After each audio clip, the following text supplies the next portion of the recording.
Kalau kita berbicara tentang Isa dan Yesus, kalau tadi Ustadz Yusuf PI mengatakan bahwa memang ada satu-satunya peristiwa manusia yang lahir tanpa tanpa ayah, yaitu dikatakan Isa dan Yesus gitu kan, dan kita dalam perspektif disamakan. Nah, lalu misalnya gini, untuk apa sih, ya ini sederhana dulu ya teman-teman, sederhana dulu. Untuk apa sih misalnya Tuhan ya menghendaki di dalam Islam Isa itu lahir tanpa bapak, itu tujuannya apa? Ya, tujuannya apa itu? Karena dalam perspektif iman Kristen, apa yang dilakukan oleh teman-teman lintas iman itu hanya untuk menukil, ya, hanya untuk mengambil sebagian kecil apa yang ada dalam Alkitab. Karena apakah Ustadz Yusuf PI bisa menemukan nubuatan, ya, sebagaimana Alkitab bahwa mengenai Yesus yang lahir ya tanpa ayah misalnya, ya, disebut dari keturunan perempuan, itu ditemukan di dalam Al-Qur'an. Jadi kan adalah sebuah kisah yang ujuk-ujuk saja tentang kelahiran Isa ini tadi, yang tidak ada nubuatannya, tanpa bapak. Dan apa tujuannya dia lahir tanpa bapak? Itu yang pertama. Apa tujuan Isa lahir tanpa bapak? Kalaulah hanya untuk menunjukkan itulah bagian daripada mujizatnya dan dia tetap sebagai manusia, ya untuk apa mujizat itu? Maka kami menilainya bahwa ini hanya sebagai untuk peristiwa menukil atau menghilangkan bagian penting dalam iman Kristen. Oke, kan gitu. Saya akan jawab pakai Al-Quran. Quran surah Al-Anbiya ayat 91. Nih ya teman-teman, dapat kita lihat semuanya untuk apa gitu.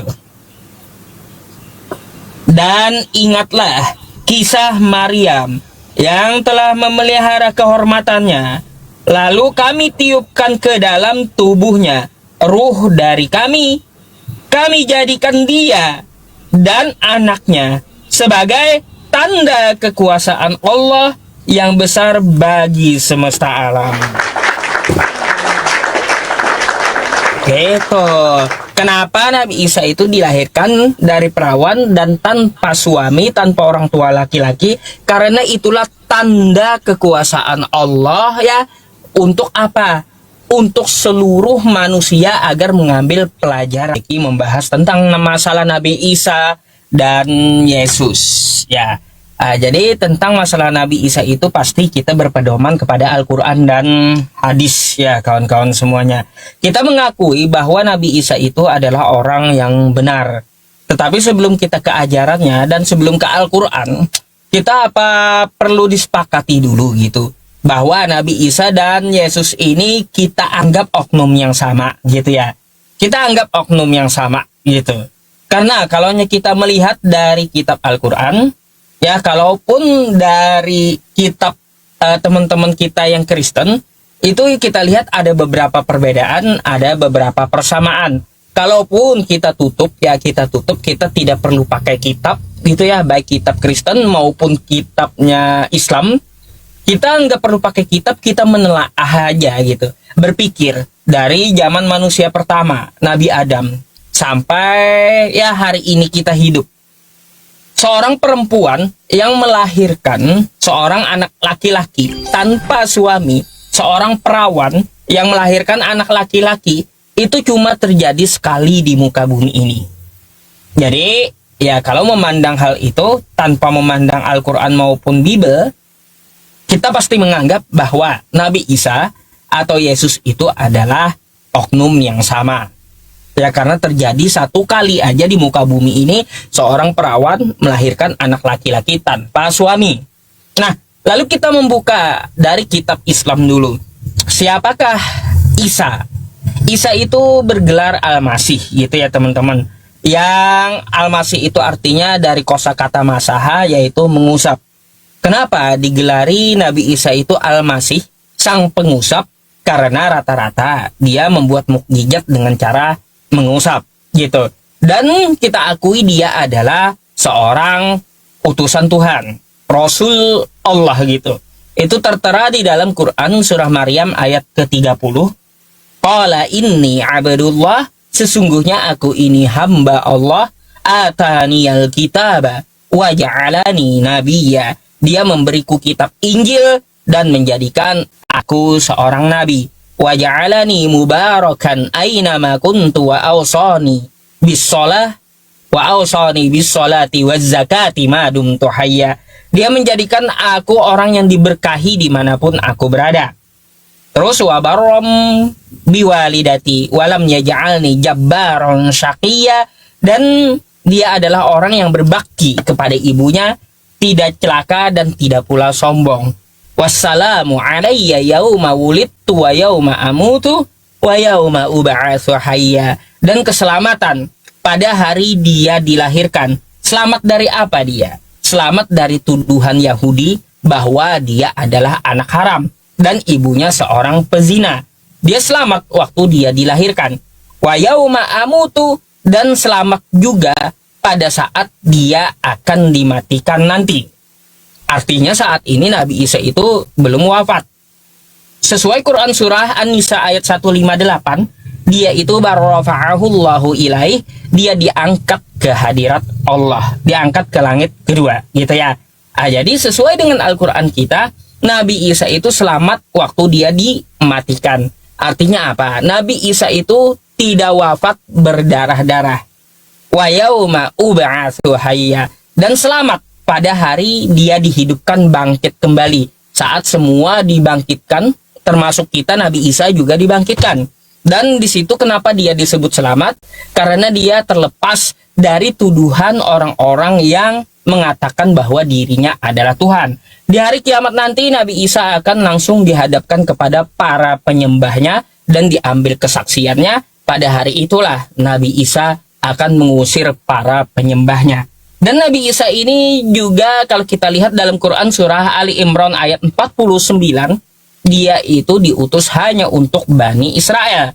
Wa rasulan ila Bani Israel. Dia itu diutus untuk Bani Israel. Jadi sedikit ya atau sekilas tentang masalah Nabi Isa di dalam kepercayaan Islam, dan masih banyak yang perlu dijabarkan karena terkait dari waktu. Kita kasih dulu waktu untuk Bang Jeki membahas atau menjelaskan tentang masalah Yesusnya. Terima kasih, silakan.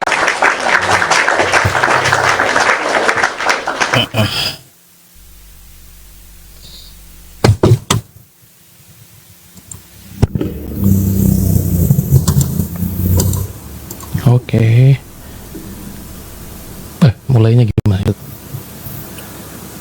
Saya yang kirim. Oke. Baik, shalom untuk semua teman-teman sekalian. Dimanapun teman-teman berada, damai sejahtera dan sukacita dari Tuhan Yesus menyertai kita semuanya ya. Dalam kesempatan ini teman-teman, kita juga ada janji diskusi dengan Ustadz Yusuf PI ya. Dan kita berterima kasih untuk kesediaan dan waktunya, dan saya ucapkan selamat malam untuk teman-teman yang ada di sini dan teman-teman yang ada di ruangannya Ustadz Yusuf PI ya. Ya, berbicara tentang Isa dan Yesus teman-teman, tentu saja tema ini sebenarnya sangat luas sekali ya. Sangat luas karena kita mau bahas sejarahnya, mau bahas penyaliban, mau bahas ajaran, atau mau bahas apanya itu sebenarnya sangat luas ya. Cuma nanti kita mengalir saja ya, saya coba mengimbangi. Dan kalau kita melihat teman-teman sekalian bahwa kita sebagai orang Kristen percaya bahwa Yesus Kristus sebagaimana Alkitab katakan bahwa dia dimulai bukan dari kemanusiaannya. Jadi selama ini yang kita melihat bahwa ada banyak teman-teman mengira kita mengukur Yesus ya, melihat eksistensi Yesus itu baru ketika dia dilahirkan, tetapi tidak melihat praeksistensi Yesus sebagai apa. Yang dimaksud praeksistensi adalah sebelum dia datang sebagai manusia. Acap kali kita sering menilai Yesus baru datang lahir sebagai manusia. Nah, di situ baru kita mengukur dia. Padahal di dalam iman Kristen bahwa Kristus itu sudah ada, atau Tuhan Yesus itu sudah ada bahkan sebelum dia dilahirkan. Yohanes 1 ayat 1 berkata bahwa pada mulanya adalah firman, firman itu bersama-sama dengan Allah dan firman itu adalah Allah. Jadi Alkitab tegas mengatakan firman adalah Allah. Nah, oleh sebab itu karena dia Allah, maka dia kekal. Kalau dia Allah dalam keilahiannya, maka dia adalah maha. Dan dikatakan di dalam Yohanes 1 ayatnya yang ke-14 pula, firman itu telah menjadi manusia. Ya, jadi diawali dari firman yang adalah Allah, baru dia mengambil wujud sebagai manusia. Nah, kesalahan kita seringkali juga dalam memandang Kristus, baik orang di luar Kristen maupun aliran-aliran bidat di dalam kekristenan, ya, itu memandang Kristus, ya, dari bawah ke atas. Misalnya, dia manusia yang jadi Allah, dia manusia yang jadi Tuhan. Jadi dari bawah, dari manusianya. Sementara dalam iman Kristen yang sejati itu dimulai dari atas, yakni firman Allah yang adalah Allah menjadi manusia. Jadi bukan dari bawah ke atas, tetapi dari atas ke bawah. Ya, dialah firman Allah yang mengambil rupa manusia. Nah, oleh sebab itu teman-teman sekalian, bahwa kita tahu tujuan utama atau tupoksi utama kedatangan Sang Firman Allah ke dalam dunia ini adalah memberikan tubuh dan darah yang tanpa dosa, yang suci, karena hanya yang suci yang layak untuk menjadi penebus. Karena semua manusia telah berdosa dan telah kehilangan kemuliaan Allah, dikatakan dalam Alkitab.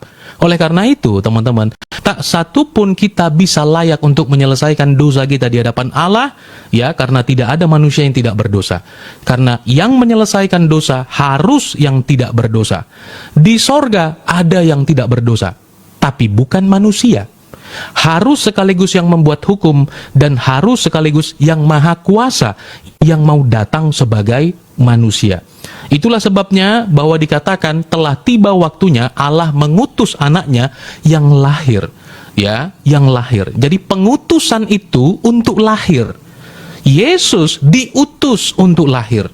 Maka itu tidak sesuai dengan kalau kita melihat jenjang kenabian pada umumnya. Ya, kalau nabi-nabi itu lahir, besar, dia belajar, diutus. Tapi Kristus, dia diutus untuk lahir. Ya, jelas ini sesuatu yang berbeda, teman-teman sekalian. Ya, berbeda dari manusia pada umumnya.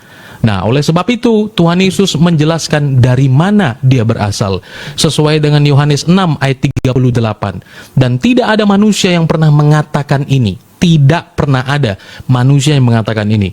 Di dalam Yohanes 6 ayat 38, Yesus berkata, "Aku telah turun dari sorga, bukan untuk melakukan kehendakku sendiri, tetapi untuk melakukan kehendak Dia yang mengutus aku." Jadi kehidupan Kristus dikatakan dia telah turun dari sorga. Nah, itu dia. Jadi itulah sedikit pandangan kekristenan dalam memandang Kristus di dalam pra-inkarnasinya. Seperti itu.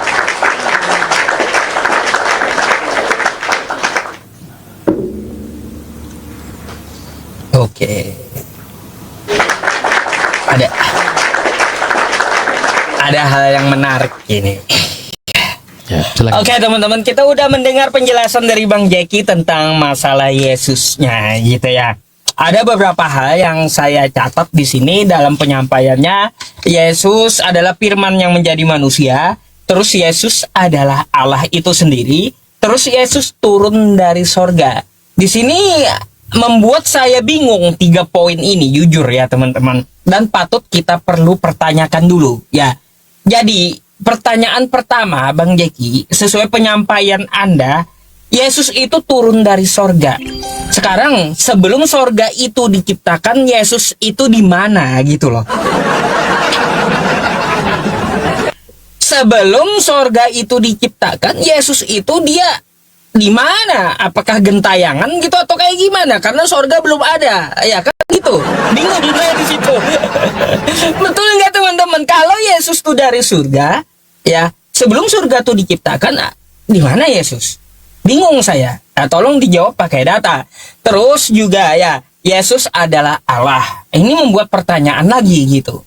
Membuat pertanyaan lagi. Kalau kita ke Kisah Para Rasul 3 nomor 13 ya, kita ini tidak mengambil dari bawah ke atas seperti yang dikatakan Bang Jeki tadi, tapi kita ambil dari atas ke bawah nih ya. Nih. Kisah Para Rasul 3 nomor 13. Allah Abraham, Ishak, dan Yakub, Allah nenek moyang kita, telah memuliakan hambanya. Siapa hambanya? Yaitu Yesus yang kamu serahkan dan tolak di depan Pilatus. Di sini Allah Abraham bukan Yesus. Yesus itu adalah hambanya dari Allah Abraham. Oke? Nah, pertanyaan kita, Kalau penyampaian Bang Jeki, Yesus adalah Allah. Coba kasih saya pengakuan Yesus. Ya, pengakuan Yesus secara tekstual. Di mana Yesus mengaku di kitab Anda, dia adalah Allah. Yesus berkata, aku adalah Allah. Di mana itu? Itu pertanyaan yang kedua. Ini langsung saya sikat aja nih, ya. 3 pertanyaan, karena penyampaian Bang Jeki bikin saya bingung semua masalahnya. Katanya Yesus itu berasal dari firman, ya, firman yang menjadi manusia. Kalau penjelasan dari Yesus di Matius 4 nomor 4, ya teman-teman semuanya, Matius 4 nomor 4, di situ Yesus menjelaskan bukan cuma dia yang berasal dari firman, tetapi semua manusia berasal dari firman. Nih, buktinya, ya.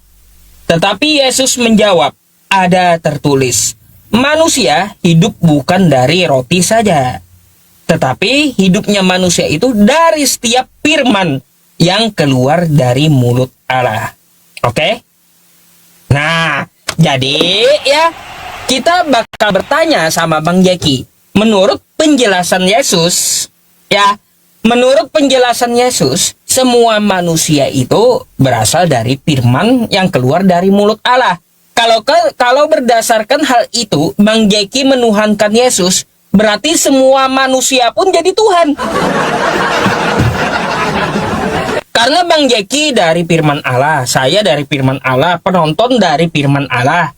Ya udah, hari ini kita sembah Yusuf PI, besok sembah Bang Jeki, ya kayak gitu.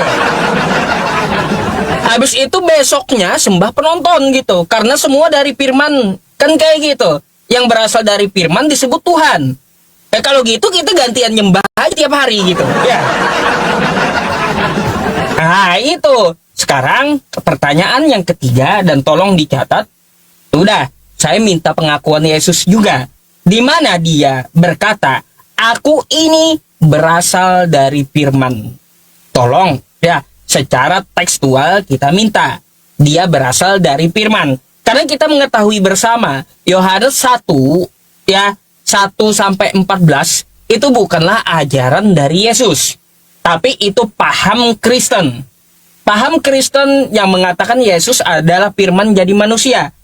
Padahal itu bukan ajaran Yesus. Ajaran Yesus, semua manusia berasal dari firman Allah. Jadi kita minta kepada Bang Jeki, di mana Yesus mengatakan, aku berasal dari firman, kata Yesus. Silahkan.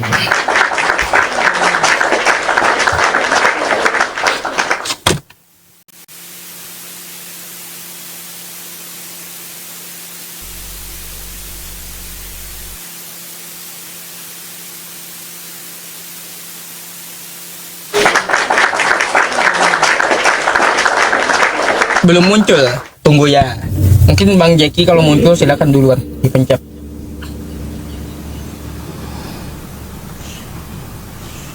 Oke. Ini udah nih. Oke, yang pertama saya bahas dulu tadi teman-teman ya, karena ada 3 pertanyaannya ya. Mudah-mudahan waktu saya cukup ya, karena itu sederhana sekali. Yang pertama dalam Matius 4 ayat keempat. Di situ dikatakan manusia bukan hanya hidup dari roti saja. Kalimatnya kan jelas sekali sebenarnya. Manusia bukan hanya hidup. Jadi kalau dikatakan bukan hanya hidup, dia sudah hidup sebenarnya. Tapi dijelaskan bahwa itu berbicara tentang pengkonsumsian. Waktu itu konteksnya adalah makan roti. Ya, jadi ketika iblis berkata, "Ubahlah batu ini jadi roti," dalam Matius yang tadi Ustadz bawa, ya, iblis bilang, "Kalau engkau anak Allah," iblis saja tahu. "Kalau engkau anak Allah, ubah batu ini menjadi roti." Baru Tuhan Yesus bilang, manusia bukan hanya hidup dari roti saja. Itu konteksnya, ya. Jadi bukan bahwa semuanya jadi firman gitu loh. Ya, saya kira itu agak kurang masuk ya kalau kita mau menyerang di dalam tentang firman yang telah menjadi manusia itu tadi.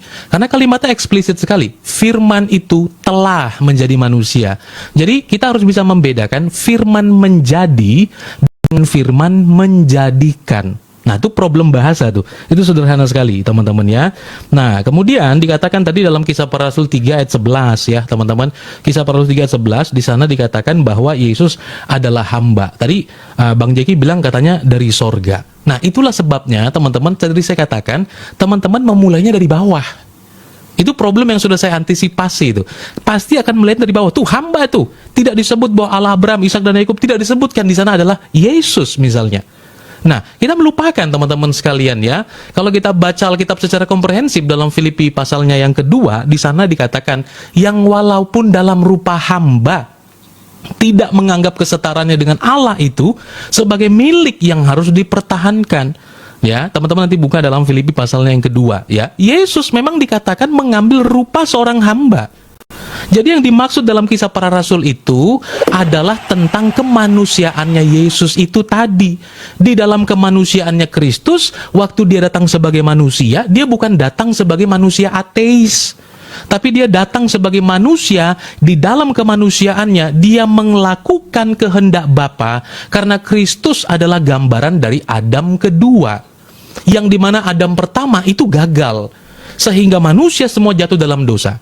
Tetapi melalui Kristus, kemanusiaan Kristus, semua kemudian kita memperoleh kasih karunia di dalamnya. Nah itu tadi kalau berbicara tentang mengenai kata hamba, kami sepakat waktu Yesus datang dalam kemanusiaannya, dia betul-betul tunduk dan taat dalam kemanusiaannya untuk melaksanakan kehendak Bapa, termasuk merasakan sakit dan derita di atas kayu salib, dan dia melakukan itu karena kasih, teman-teman. Itu dia ya. Coba nanti yang ketiga saya coba nanti jawab ya, karena saya takut tidak mendapat bagian pertanyaan.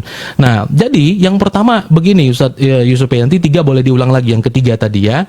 Kalau kita berbicara tentang Isa dan Yesus, kalau tadi Ustadz Yusuf PI mengatakan bahwa memang ada satu-satunya peristiwa manusia yang lahir tanpa tanpa ayah, yaitu dikatakan Isa dan Yesus gitu kan, dan kita dalam perspektif disamakan.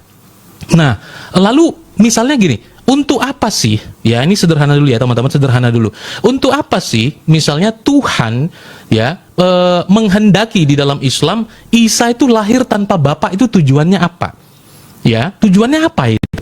Karena dalam perspektif iman Kristen, apa yang dilakukan oleh teman-teman lintas iman itu hanya untuk menukil, ya, hanya untuk mengambil sebagian kecil apa yang ada dalam Alkitab. Karena apakah Ustadz Yusuf PI bisa menemukan nubuatan, ya, sebagaimana Alkitab bahwa mengenai Yesus yang lahir, ya, tanpa ayah misalnya, ya, disebut dari keturunan perempuan, itu ditemukan di dalam Al-Quran. Jadi kan adalah sebuah kisah yang ujuk-ujuk saja tentang kelahiran Isa ini tadi, yang tidak ada nubuatannya, tanpa bapak.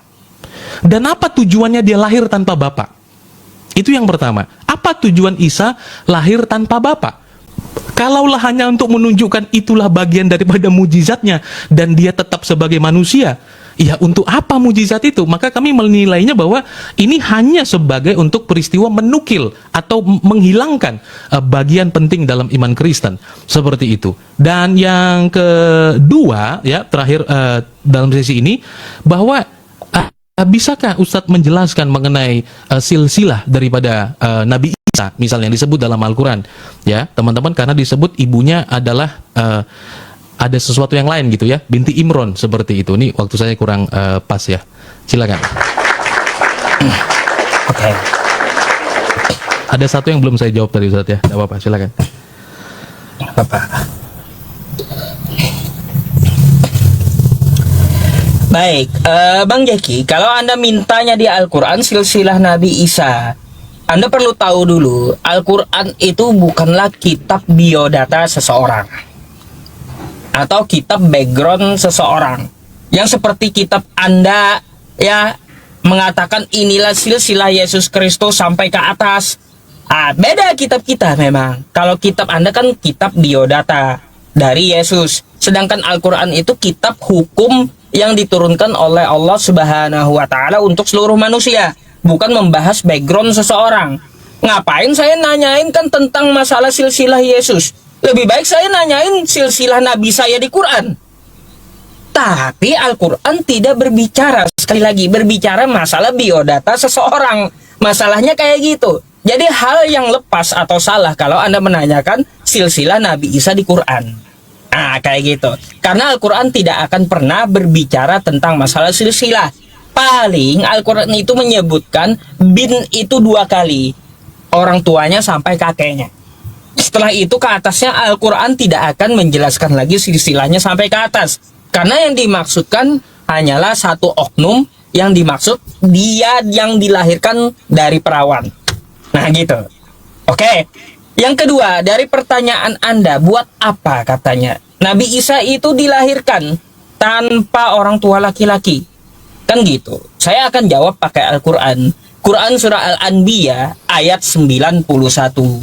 Nih ya teman-teman, dapat kita lihat semuanya untuk apa gitu.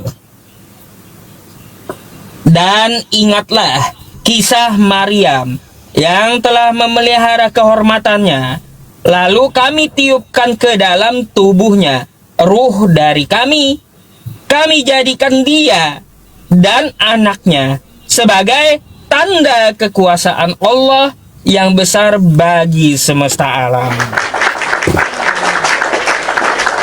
Gitu. Kenapa Nabi Isa itu dilahirkan dari perawan dan tanpa suami, tanpa orang tua laki-laki? Karena itulah tanda kekuasaan Allah ya. Untuk apa? Untuk seluruh manusia agar mengambil pelajaran bahwa aku mampu, ya, mampu sesuai apa yang aku ingin, kata Tuhan, di luar pemikiran kalian manusia. Atau ya, jadi guna ya untuk apa? Allah menunjukkan kekuasaannya dengan apa? Menciptakan Nabi Isa ya dari seorang perawan, dilahirkan dari seorang perawan. Jadi seperti itu. Dari sisa waktu saya, ini saya perlu tunjukkan dulu ke Bang Jeki ya, karena Bang Jeki menjawabnya lepas konteks saya rasa dari tadi. Yang kita pertanyakan di awal ya, Bang Jeki menyampaikan Yesus dari firman. Pertanyaan kita, mana pengakuan Yesus berasal dari firman? Ini nggak dijawab. Terus katanya Yesus adalah Allah. Mana pengakuan Yesus dia adalah Allah? Gitu. Terus Yesus telah turun dari sorga. Mana jawabannya? Sebelum ada sorga, Yesus di mana? Apakah Yesus gentayangan? Kan gitu. Tolong dijawab dulu gitu. Dijawab dulu ya. Ini yang utama ini dulu. Saya mau tahu tempat Yesus ini di mana gitu. Yesus telah turun dari sorga. Sebelum sorga ini diciptakan, di mana Yesus bertempat? Nah gitu.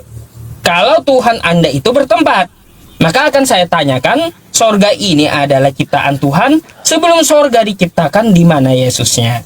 Oke Bang Jeki, saya harap dijawab dulu 3 hal itu. Tadi memang saya memberikan beberapa ayat untuk sebagai penguat. Bukan berarti ya ayat dari yang saya berikan itu menjadi pertanyaan saya, bukan. Yang menjadi pertanyaan saya 3 poin ini. Di mana pengakuan Yesus dia adalah Allah? Di mana pengakuannya dia berasal dari firman, dan di mana Yesus itu ketika sorga belum diciptakan. Oke? Karena dia kita mengetahui ini, kan saya kasih ayat lagi. Aku ada sebelum Abraham ada, kan katanya kayak gitu. Artinya lebih duluan dong. Sebelum sorga diciptakan dia di mana? Itu yang kita tanyakan. Silakan dijawab memakai data ya. Terima kasih.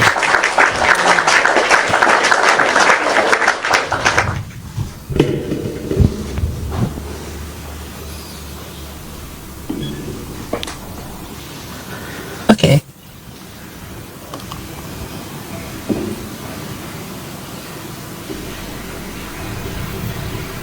Sabar ya kawan-kawan. Belum muncul. Belum muncul.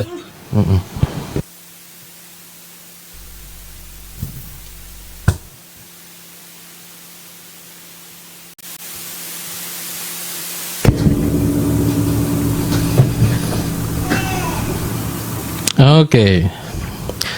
Jadi teman-teman tadi sudah, itu kalimatnya jadi berubah lagi. Yesus berkata, di mana di Yesus katakan aku dari firman.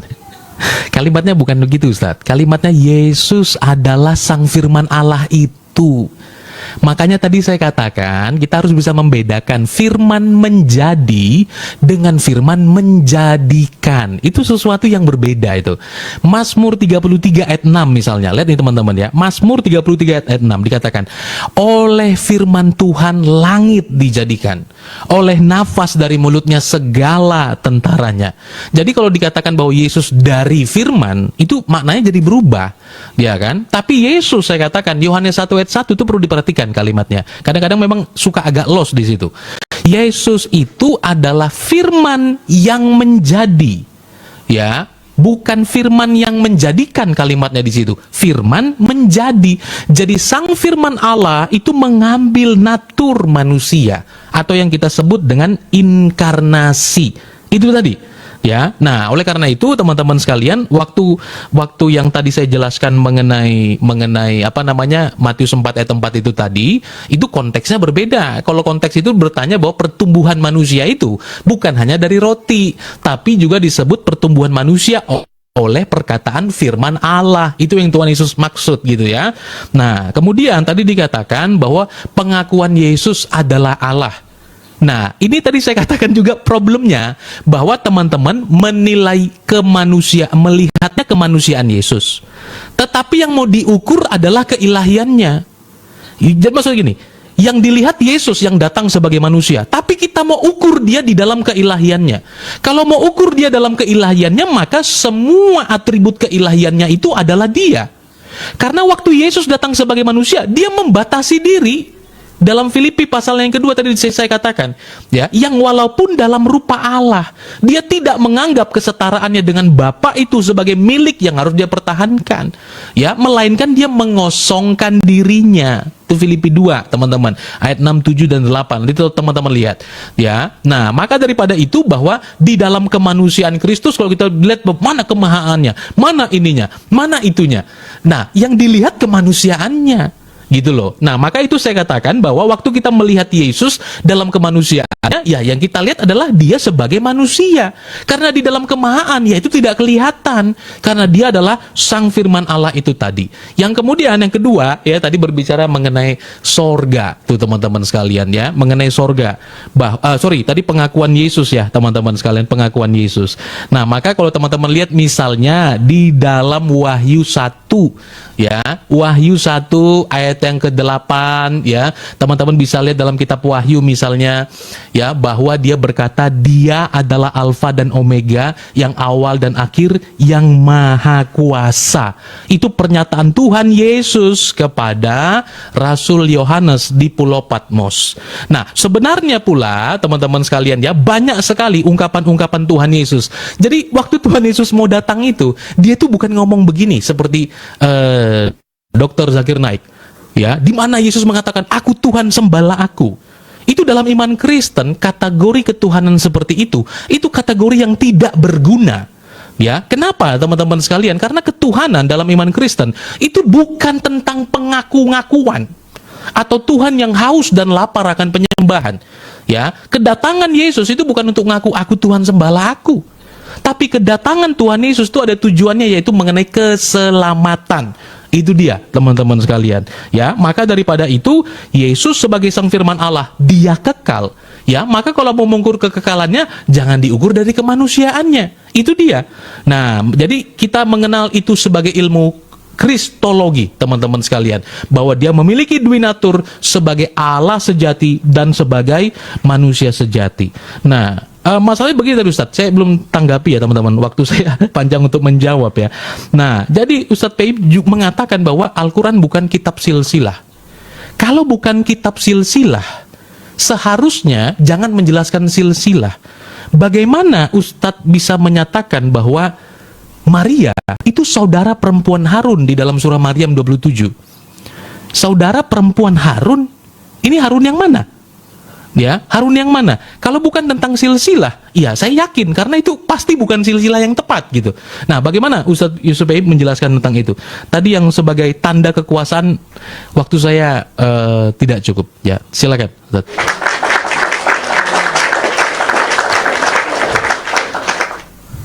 Baik.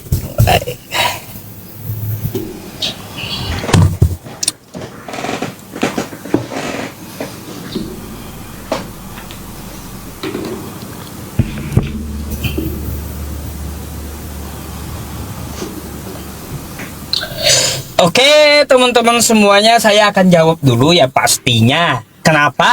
Tentang masalah Al-Qur'an kita di situ dikatakan, ya ukhta Harun, ya ukhta Harun, ma kana abuki imra'a sau'i wa ma kanat ummuki baghiya. Hai saudara perempuan Harun. Nah, Harun yang dimaksud siapa? Apakah Harun di zaman Nabi Musa atau Harun dari silsilah Maryam tersebut? Kalau kita melihat dari tafsir, ada dua. Ada dua. Ada yang dimaksudkan ke Harunnya saudara Nabi Musa, ada yang kita ambil dari silsilahnya Imran. Tapi kalau kita melihat dari hadis, ya, dari hadis Rasulullah Shallallahu Alaihi Wasallam, bukankah orang-orang Yahudi, orang-orang Bani Israel, dia menisbatkan ya silsilah mereka kepada orang yang lebih alim dari pendahulunya. Harun itu kita kenal dengan imam, saudara Nabi Musa. Artinya apa? Artinya yang dimaksud, hai saudara perempuan Harun. Yang dimaksud adalah, hai Maryam yang berasal dari Bani Israel. Bukan Maryam di luar Bani Israel, gitu maksudnya. Gitu. Makanya kata Nabi, orang yang terdahulu dari Bani Israel, mereka akan mengambil silsilahnya dari kepada orang yang lebih alim dari pendahulunya. Gitu, Bang. Jadi kalau menurut Anda itu adalah sesuatu yang salah. Karena apa? Harun dengan Maryam itu tidak sejaman. Saya akan balik tanya kepada Anda. Saya mau tanya tentang masalah silsilah Yesus. Kalau begitu. Nih ya, kita buka dulu silsilah Yesus Kristus. Inilah silsilah Yesus Kristus, anak Daud, anak Abraham. Ini udah jelas adalah silsilah yang salah gitu. Karena apa? Yesus Kristus tidak sejaman dengan Daud. Masa ada anak Daud namanya Yesus? Nah, coba Anda jelaskan ini. Ini silsilah yang salah. Seharusnya inilah silsilah Yesus Kristus, anak Maria, kan kayak gitu. Terus anak dari Yohana. Bukan inilah silsilah Yesus Kristus, anak Daud. Daud nggak sejaman dengan Yesus. Gitu. Kalau menurut Anda saudara perempuan Harun tadi tidak sejaman dengan Maria. Jadi seperti itu. Coba Anda jelaskan, itu Yesus mana lagi anak Daud itu? Saya heran juga tuh. Gitu. Terus Bang ya, dari tadi saya lihat Anda tidak menampilkan satu ayat pun dari 3 pertanyaan saya. Tapi Anda menyampaikan permasalahan kritiknya. Retorikanya seperti apa gitu.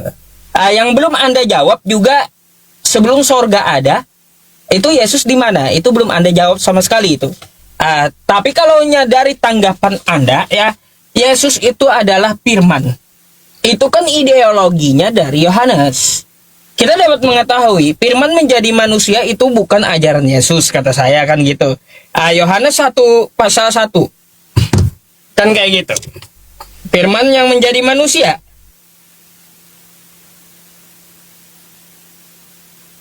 Aduh, sabar. Nih, firman yang telah menjadi manusia. Ini kan bukan ajaran Yesus, tapi tulisan dari Yohanes. Nah, di sini yang Anda katakan tadi nomor 14-nya, ya. Firman itu telah menjadi manusia. Yang tulis adalah Yohanes. Saya mau tanya dulu. Kapan Yohanes ini lihat firman jadi manusia? Tahun berapa? Di mana? Tanggal berapa? Hari apa? Sehingga dia berani menyatakan firman itu menjadi manusia. Berarti dia lihat dengan mata kepalanya sendiri, firman ini berubah gitu. Nah, kan gitu. Jadi saya mau tahu Yohanes ini kapan lihat firman jadi manusia ini, sehingga dia berani mengajarkan firman itu jadi manusia. Padahal Yesus tidak ada mengaku berasal dari firman, atau Tuhan tidak ada mengaku ya Allah Abraham itu adalah Yesus. Kalau dari atas nggak ada juga. Jadi menambah pula nih pertanyaan saya tentang masalah silsilah Yesus. Terus kapan Yohanes ini lihat ya firman berubah jadi manusia? Silakan dijawab.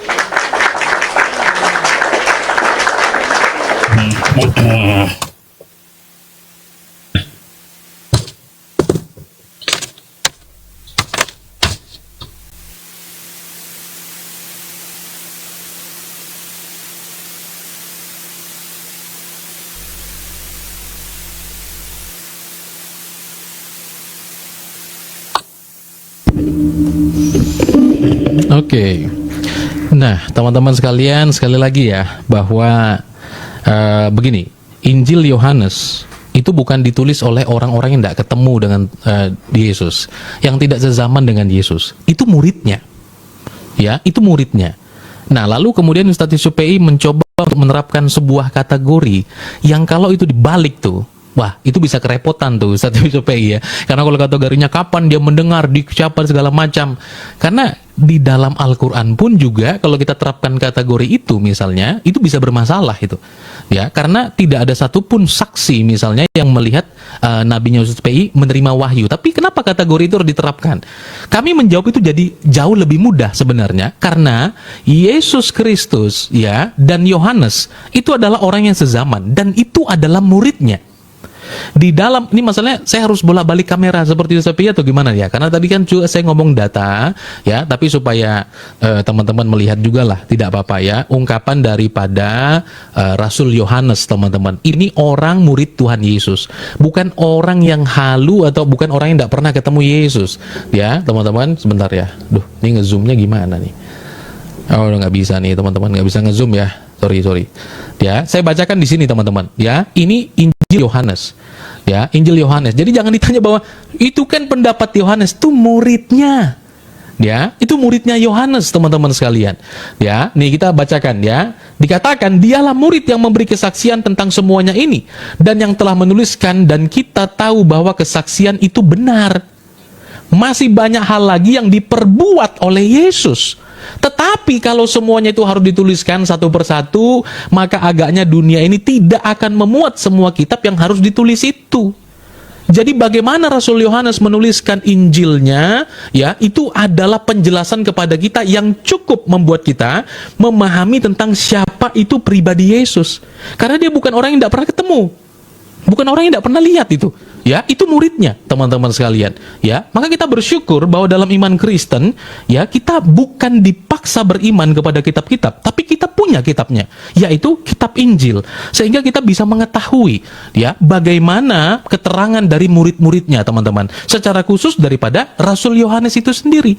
Nah, maka kalau tadi dikatakan bahwa Yohanes 1 ayat 1 itu adalah sudut pandang dari Yohanes, katakanlah saya mengikut pola pikir Ustadz Yusuf PI, itu jauh dapat bisa diterima. Saya belum ngomong makna teologisnya. Kenapa? Karena yang ngomong muridnya. Ya, yang ngomong adalah orang yang bersama-sama dengan Yesus. Bukan orang yang diantah-berantah yang ratusan tahun berusaha menjelaskan tentang Tuhan Yesus dan salah. Ya. Nah, itu dia teman-teman. Saya takut tidak kebagian waktu ya. Nah, Ustadz Yusuf PI seharusnya percaya bahwa Maryam, Isa itu adalah Bani Israel. Ya toh? Bani Israel. Sejak kapan Bani Israel ya menyematkan nama silsilahnya dengan model tadi seperti yang Ustadz PI katakan tuh, ya, modelnya dia menyematkan kepada nama orang alim misalnya, ya, yaitu tadi adalah Imron, ya, adalah Imron. Maka tadi kalau Ustadz PI mengatakan bahwa ini bukan kitab silsilah misalnya, ya, bukan kitab silsilah, loh, lalu mengapa menuliskan tentang Imron? Alasannya itu apa? Ya, alasannya apa? Apakah apakah orang saleh waktu itu hanyalah Imron atau seperti apa?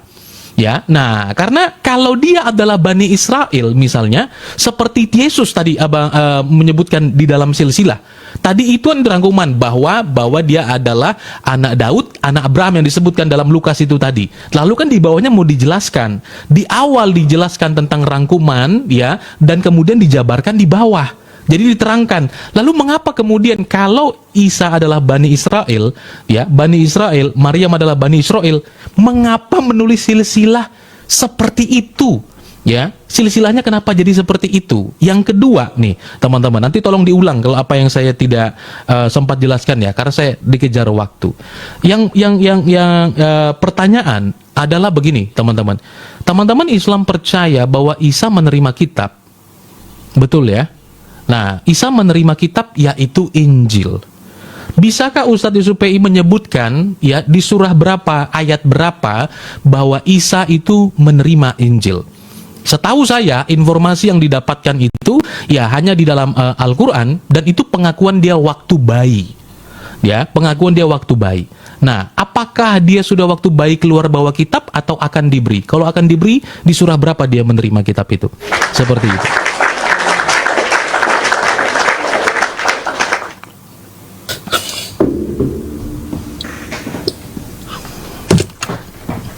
Silakan, Ustaz. Oke.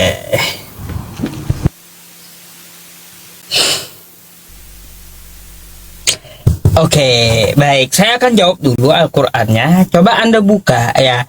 Buka Quran surah Maryam ayat 30 yang tadi saya bacakan, Bang Jeki, ya. Qala inni abdullah ataniyal kitaba wa ja'alani nabiyya. Di situ dapat kita ketahui dalam bahasa Arab itu ada namanya fi'il mudhari, kejadian yang akan datang. Artinya Nabi Isa bukan bawa kitab ketika dia lahir. Tetapi Nabi Isa itu dia diangkat jadi nabi dan mempunyai satu kitab dari pemberian Tuhan. Nah tuh, saya bukakan aja biar kita ngerti bahasanya ya teman-teman semuanya. Nih, ya. Nih. Qala inni abdullah ataniyal kitaba. Di sini ataniyal kitaba. Lagi-lagi kita dapat melihat kosakata yang di sini sampai waja'alani ya. Ini adalah fi'il mudhari. Yang artinya itu apa?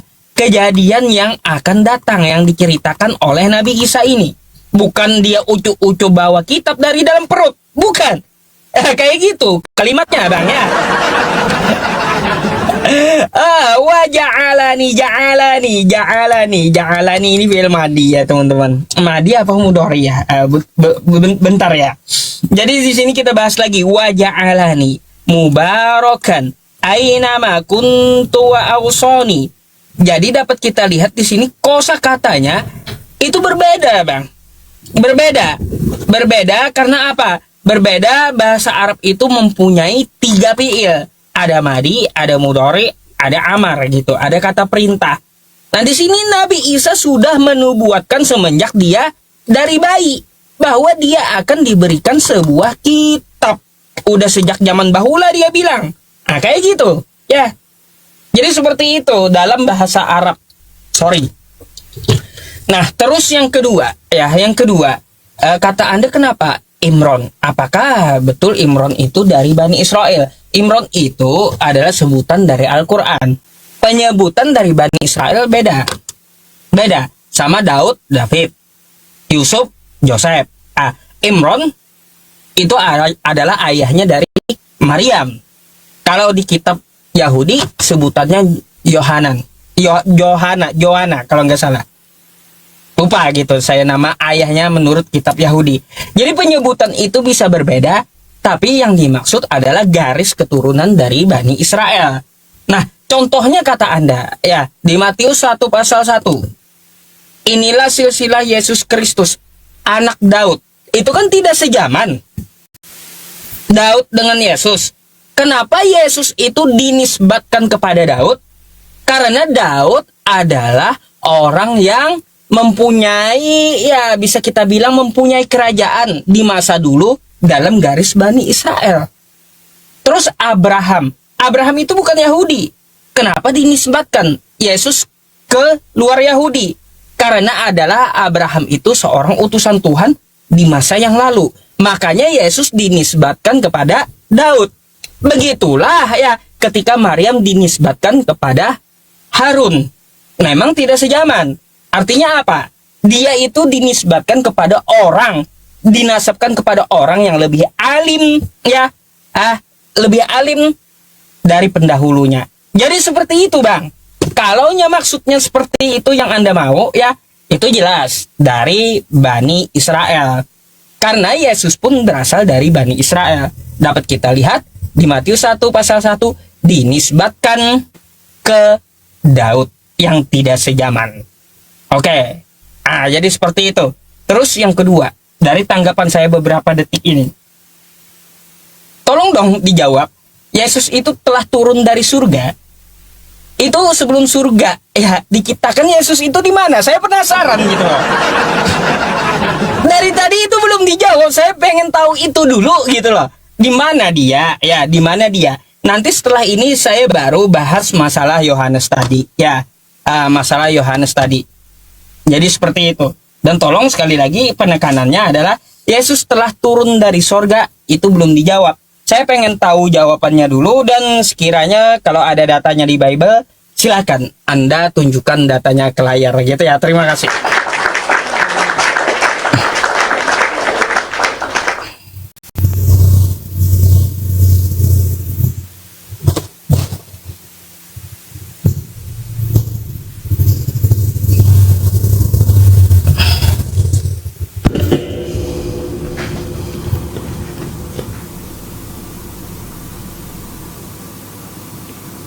Silakan. Oke, saya jawab dulu tadi ya, karena mungkin itu bagian yang ketinggalan ya. Jadi teman-teman, Ustadz Yusuf Egin mengatakan bahwa sebelum surga diciptakan, Yesus di mana? Nah, ini yang tadi saya katakan bahwa teman-teman ya melihatnya bahwa memulainya dari bawah. Yesus itu adalah firman Allah yang menciptakan langit dan bumi di dalam keilahiannya. Kalau teman-teman terdata sebentar ya, teman-teman. Kalau saya sebut, saya takutnya saya kurang terbiasa untuk ngebolakan begini teman-teman ya. Kolose 1 ayat 16 ya teman-teman, di sana dikatakan karena dialah yang telah diciptakan telah diciptakan segala sesuatu yang ada di sorga, yang ada di bumi, yang kelihatan, yang tidak kelihatan, baik singgasana maupun kerajaan, baik pemerintah maupun penguasa, segala sesuatu diciptakan oleh Dia untuk Dia. Nah, jadi kalau teman-teman ya, tolong ya ayatnya di save ya, biar saya cepat balik ya. Jadi kalau kita mengatakan bahwa Yesus turun dari sorga itu tadi dimaknai adalah kemanusiaannya yang turun, teman-teman, ya itu kan sesuatu yang keliru. Nah, maksudnya adalah bahwa Dia yang adalah Allah tersebut, karena arti sorga itu kan juga artinya langit, teman-teman. Ya, awan itu diartikan sorga, ya teman-teman. Jadi tidak langsung merujuk kadang-kadang kepada tahta Allah atau kemuliaan Allah, kehadirat Allah. Justru di sana dikatakan bahwa Dia yang menciptakan itu semua. Ya, tolong dibaca tadi Kolose 1 ayat 16 ya. Sebenarnya ada beberapa lagi. Nah, maka daripada itu teman-teman ya, Kolose 1 ayatnya yang ke-16 tadi, itu satu ayat saja untuk menjelaskan bahwa Yesus Kristus kan menciptakan segala sesuatu di dalam keilahiannya, sebab Dia sang firman Allah. Ya, di dalam sang firman Allah, maksud saya dialah sebagai firman Allah, Dia menciptakan. Ya, Dia yang menciptakan. Nah, kalimat tersebut dijelaskan oleh Yohanes ya sebagai muridnya, kan Yohanes dari bumi. Yohanes itu manusia. Maka dia mengatakan bahwa Dia yang ada di dalam sorga, Dia yang dalam kemuliaannya itu telah datang sebagai manusia. Dan firman itu telah menjadi manusia, dikatakan oleh Rasul Yohanes.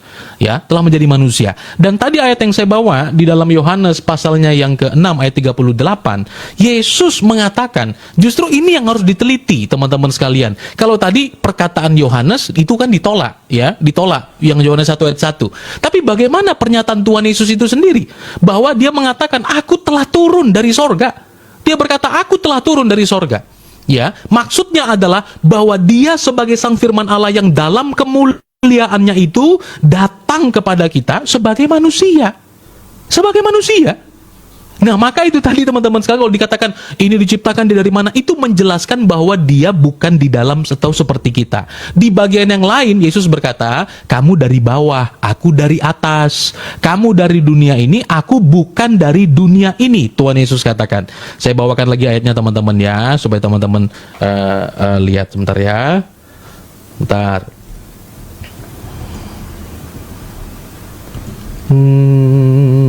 Sebentar. Ya, Yohanes pasalnya yang ke-15 ayat 19. Ya, saya bacakan. Tuhan Yesus menyatakan seperti ini. Ya, sekiranya kamu dari dunia, tentulah dunia mengasihi kamu. Ya, tetapi Kamu bukan dari dunia ini, melainkan aku telah memilih kamu dari dunia, sebab itulah dunia membenci kamu. Sorry, ini ayatnya untuk kepada murid-muridnya juga ya teman-teman ya. Bentar. Sorry. Yesus berkata, sebentar ya.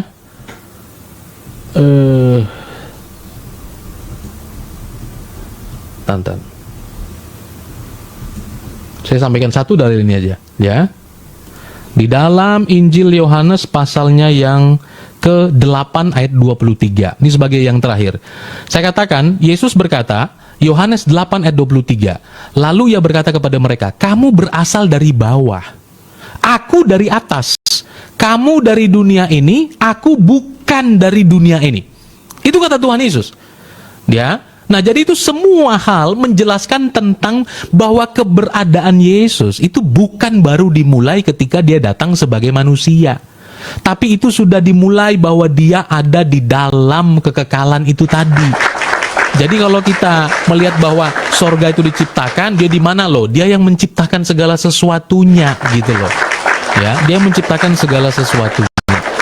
Seperti itu, waktu saya sudah habis. Saya belum menanggapin pertanyaan. Ya, silakan. Oke. Bentar.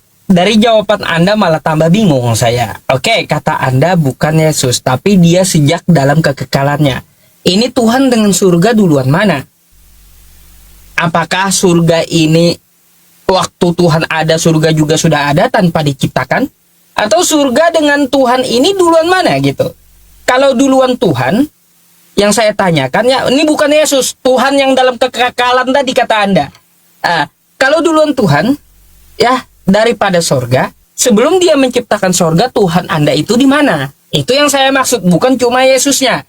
Terus ya, yang berkaitan tentang masalah ini, kalau muridnya ya, Yohanes itu muridnya Yesus dan sejaman dengan Yesus. Ketika Yohanes menuliskan firman jadi manusia, itu dia ambil dari kesaksian dia. Apakah itu dari Yesus? Kalau itu dari Yesus, kapan Yesus mengaku? Makanya saya tanyakan tadi, dari mana Yesus mengaku dirinya berasal dari firman? Kapan itu terjadi? Dia mengatakan kepada Yohanes, aku berasal dari firman. Itu yang saya tanyakan dari tadi. Kalau Yohanes itu adalah muridnya Yesus, kapan Yesus ngomong kepada Yohanes, ya, kapan? Bahwa konfirmasi atau verifikasi dari Yesus, betul firman itu telah menjadi manusia. Gak mungkin dong, ya lebih tahu Yohanes daripada Yesusnya. Gak mungkin, Bang. Anda, ya dengan saya, nih contohnya, tentang diri saya, ya, pasti saya lebih tahu tentang diri saya daripada Anda. Begitu juga Yohanes dengan Yesus. Pasti lebih tahu Yesus tentang dirinya daripada Yohanes. Kalau Yohanes menuliskan firman jadi manusia, di mana Yesus mengatakan kepada Yohanes, aku berasal dari firman yang jadi manusia? Kapan itu terjadi? Tanggal berapa, tahun berapa? Yesus ngaku kepada Yohanes seperti itu. Itu yang kita cari. Kalaupun Anda mengatakan, coba kalau kita banding dengan Nabi Muhammad, tidak ada saksi itu Nabi Muhammad terima wahyu. Kan kayak gitu. Di dalam gua. Yang di dalam gua itu cuma 5 ayat. Ya, sisanya Aisyah tuh, lihat waktu wahyu turun. Aisyah istri Nabi tuh lihat. Sahabat-sahabatnya juga lihat ketika wahyu itu diturunkan. Hadisnya ada. Gitu. Jadi kalau yang di dalam gua yang Anda masalahkan, kalaunya kita mau rame-rame, ya mau rame-rame ke dalam gua, kita ini mau terima wahyu atau mau kondangan gitu di dalam gua. Coba Anda ke Yohanes 17 nomor 8. Saya akan kembalikan pertanyaan Anda tersebut ya, tentang masalah penerimaan wahyu dari Yesus ini, ya. Nih kata Yesus, ya, kayak gini.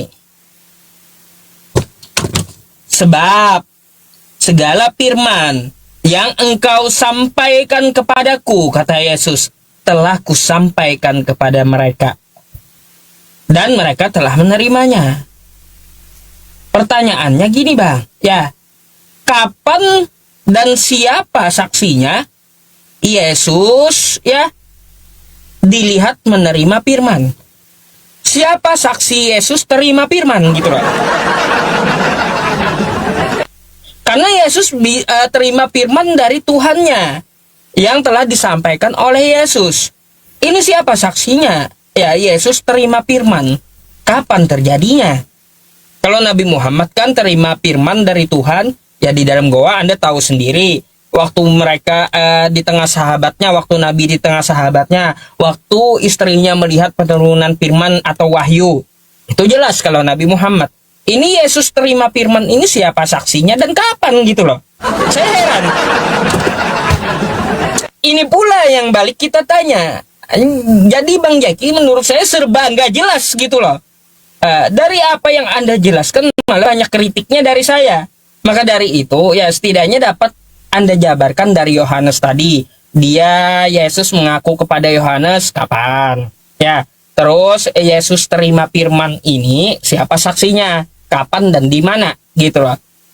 Karena tiba-tiba di sini Yesus menyampaikan dia terima firman dan telah disampaikan firman-Nya itu kepada murid-muridnya. Gitu Bang.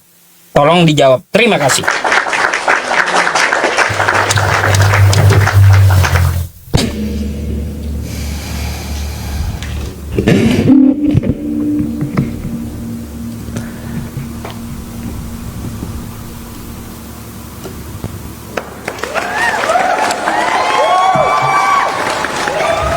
Ya, saya koreksi lagi teman-teman. Lagi-lagi Ustadz Syupe'i mengatakan di mana pengakuan Yesus berkata aku berasal dari firman. Itu salah ya teman-teman. Lagi-lagi ungkapan itu tidak begitu. Yesus sang firman Allah. Tapi diulang lagi itu. Saya harus teliti pada bagian itu. Karena Yesus ya teman-teman dialah sang firman Allah. Ya, jadi bukan di mana pengakuan Yesus aku berasal dari firman itu salah. Ya kan? Yang benar adalah Yesus sang firman Allah. Itu yang betul.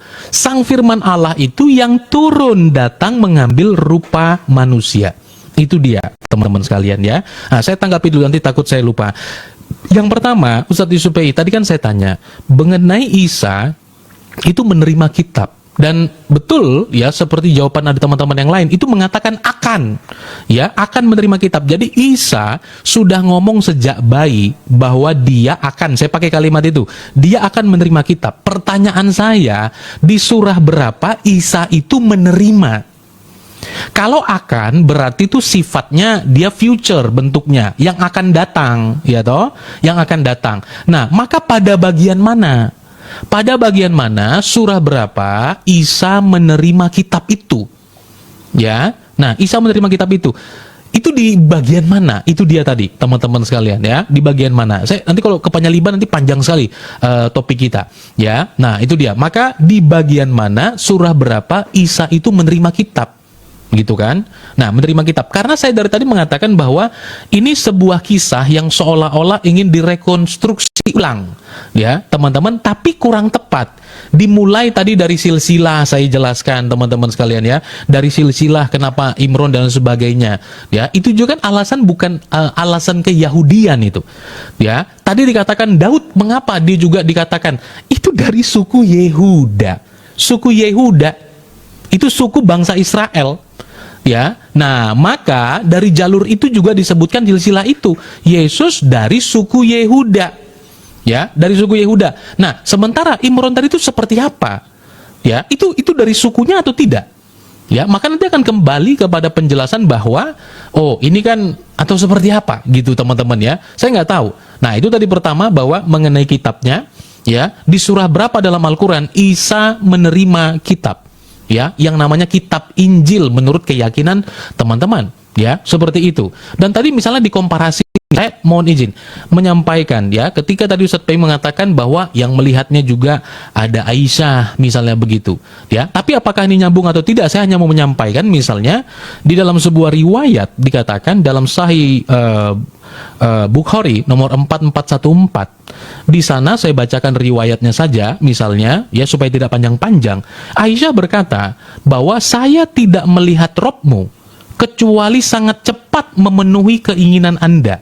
Atau terjemahan lain mengatakan memenuhi hawa nafsumu atau keinginanmu, ya teman-teman, karena konteksnya di situ berbicara bahwa beliau itu boleh bersama dengan siapa saja, wanita pun mau menyerahkan diri juga boleh. Lalu kemudian respon daripada Aisyah, istri Nabi Bang Yusuf, ya mengatakan, aku tidak pernah lihat Robmu kecuali sibuk atau cepat memenuhi keinginanmu. Nah itu disampaikan. Apakah itu tadi berbicara tentang wahyu juga atau tidak? Itu kalau mau dibandingkan teman-teman sekalian ya. Nah kemudian tadi berbicara juga mengenai ungkapan masih ya teman-teman, Yohanes juga begitu. Ya, Yesus dikatakan, segala firman yang kau berikan kepadaku telah aku sampaikan kepada mereka. Terus yang Ustadz tanya bahwa kapan, detik berapa, jam berapa, ya saya kira itu pertanyaan yang tidak relevan teman-teman sekalian. Jadi kalau kita mau nyampaikan pertanyaan, ya itu kronologisnya, ya tentu saja itu tidak bisa kita jelaskan. Kalau kita balik juga nggak akan bisa dijelaskan itu, ya. Tapi yang bisa kita sampaikan adalah bahwa tidak ada yang lebih tepat, tidak ada yang lebih tepat kecuali percaya kepada Injil Yohanes, ya karena ini muridnya. Ini muridnya. Bagaimana mungkin ya ada satu kitab mau menerangkan sesuatu yang ratusan tahun setelah dia, gitu loh. Jadi itu jelas tidak bisa. Dan Rasul Yohanes, baik manuskripnya maupun pribadinya, adalah orang yang berjumpa dengan Yesus. Tadi saya sudah jelaskan di dalam Yohanes pasalnya yang terakhir itu. Ya, teman-teman boleh lihat. Masih banyak yang disampaikan oleh Tuhan Yesus kepada mereka, kepada Rasul Yohanes. Tapi kalau semuanya itu mau ditulis, ya tidak cukup. Ya, maka kita percaya ya bahwa pengilhaman Allah kepada Yohanes itu benar. Tidak ada cara lain. Seperti itu. Ada seru juga.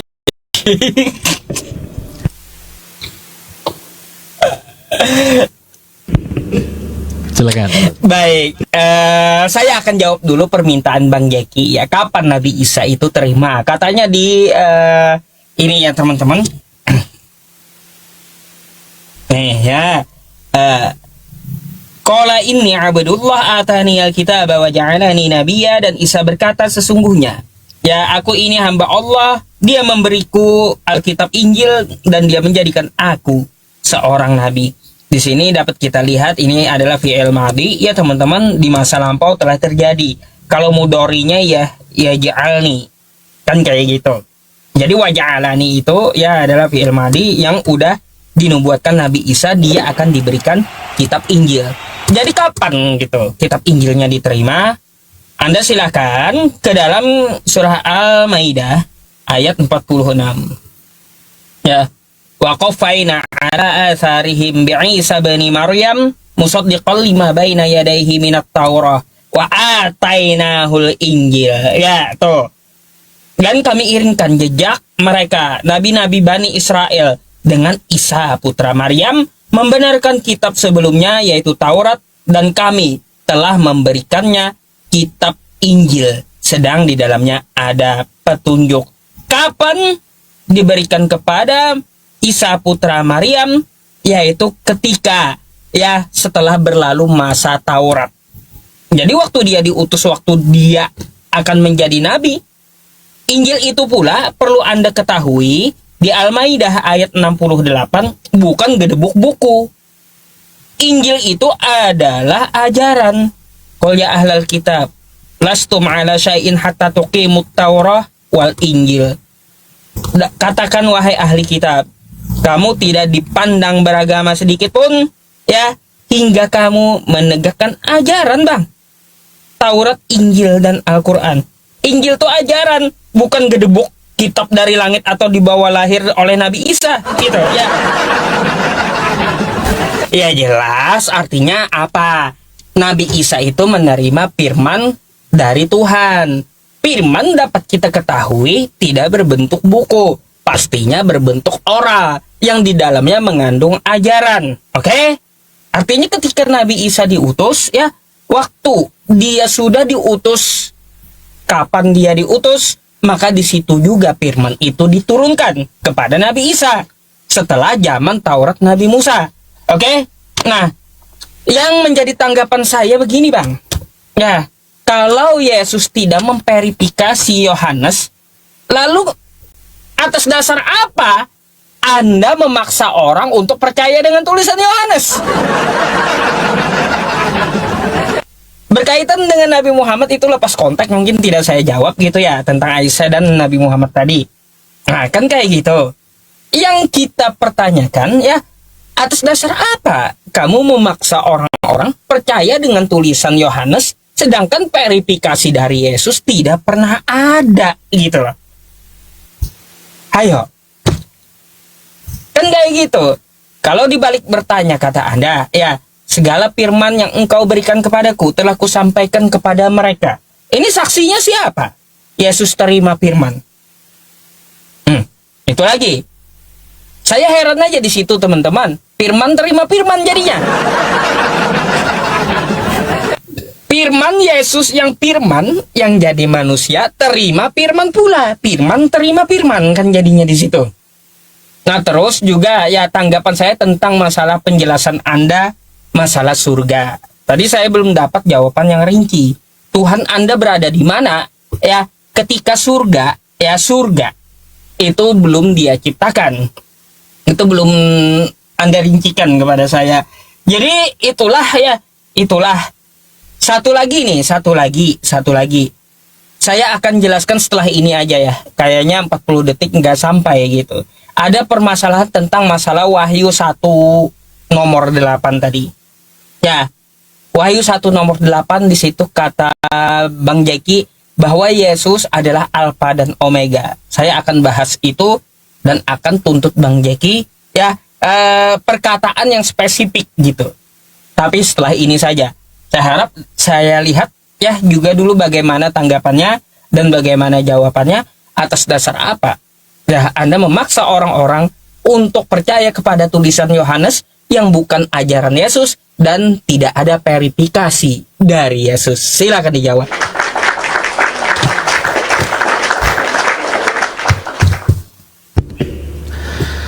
Oke. Baik. Sorry, belum.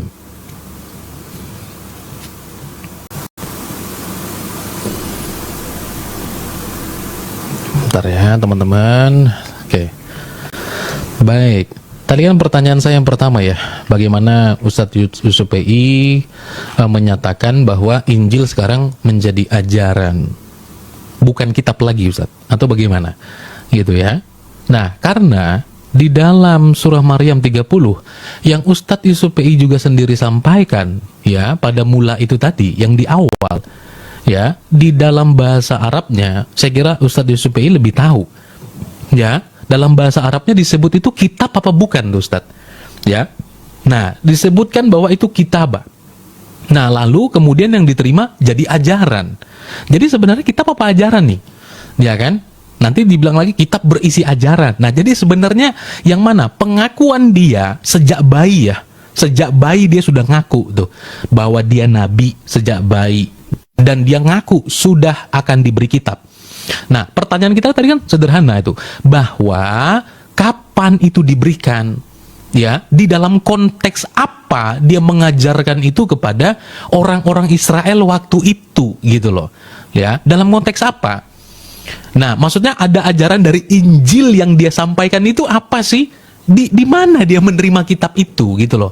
Yang problemnya adalah sekarang Ustadz, hari ini teman-teman dipaksa beriman kepada Injil, tapi kan tidak punya satupun tuh. Apapun, tidak ada. Nothing. Tidak punya apa-apa tentang Injil misalnya. Ya, tentang Injil. Karena teman-teman mengakui bahwa Taurat dari Tuhannya, Injil dari Tuhannya, Zabur juga dari Tuhannya. 3 kali ini Ustaz, sama-sama nggak ada semua. Ya, 3 kitab itu kan sudah nggak ada semua tuh Ustaz. Nanti boleh tanggapin ya. Kok bisa 3-3-nya nggak ada dan 3-3-nya mengaku dari Tuhannya gitu loh. Satu pun tidak ada. Nah, maka tadi pertanyaan saya fokus kepada Isa tadi, bahwa di dalam konteks apa dia menerima wahyu itu. Ya, dia menerima firman itu tadi di surah berapa gitu. Karena yang Ustaz tadi sampaikan itu ajaran, sementara pengakuan Isa adalah kitab. gitu loh ya, adalah kitab. Nah itu tadi saya minta ditanggapi teman-teman ya. Nah berikutnya ya kan, tadi Ustadz mengatakan atas dasar apa memaksa misalnya orang percaya kepada Injil Yohanes misalnya teman-teman ya, atas dasar kewarasan. Kenapa teman-teman sekalian, Injil Yohanes ya itu adalah salah satu manuskrip yang paling tua atau paling sezaman ya dengan Tuhan Yesus Kristus. Ya, kurang lebih mungkin 19 sampai 20 tahun ya setelah Yesus. Nah, jadi teman-teman sekalian, mungkin teman-teman dalam pikirannya, jadi waktu penulisan Injil itu murid-murid duduk di samping Tuhan Yesus kayak wawancara begitu ya. Teman-teman pegang-pegang pegang-pegang pulpen di samping Tuhan Yesus. Tentu tidak demikian teman-teman sekalian ya, tidak demikian. Tetapi yang perlu kita ketahui bahwa tidak ada yang lebih pasti yang bisa kita yakini selain daripada murid-murid. Dan apa dasarnya? Murid-murid pasca Tuhan Yesus naik ke sorga. Lihat teman-teman ya, sistematikanya ini. Ini luar biasa banget. Itulah keuntungan kalau orang meyakini sesuatu, tapi barangnya ada. Jadi kronologinya tuh kita pahami ya, bahwa murid-murid masih bersama-sama pasca Tuhan Yesus naik ke sorga, masih bersama-sama ya. Nah masih bersama-sama, kemudian ada jemaat mula-mula dan sebagainya ya. Nah itulah bahwa murid-murid masih bersama-sama, bahkan sampai pemilihannya atau dinyatakannya pemilihan Allah kepada Rasul Paulus. Nah, maka daripada itu teman-teman sekalian, bahwa Rasul Yohanes, perhatikan teman-teman semua, adalah orang yang hidup sezaman dengan Tuhan Yesus Kristus. Pengilhaman Allah kepada rasulnya ya, itu bukan pendiktean seperti yang teman-teman ketahui, tidak gitu ya. Nah, kemudian tadi mengenai firman, menerima firman misalnya gitu. Nah, itu problem teks juga gitu ya. Tadi Ustadz Yusuf PI di dalam kemampuannya menjelaskan bahasa Arab ya teman-teman, tapi tadi lost tuh yang pertama kitabah itu tadi ya teman-teman ya. Di dalam Yohanes 1 teman-teman ya, Yohanes 1 kata firman itu dipakai kata bahasa Yunaninya itu logos. Saya nggak bisa ngezoom teman-teman, mohon maaf ya, saya nggak bisa ngezoom ini bahasa Yunaninya logos teman-teman ya, logos. Ini kata yang berbeda ketika Yesus mengatakan segala firman yang telah Engkau sampaikan. Kata firman yang disebutkan di situ itu menggunakan bahasa Yunaninya itu remata, itu loh ya, remata bukan logos.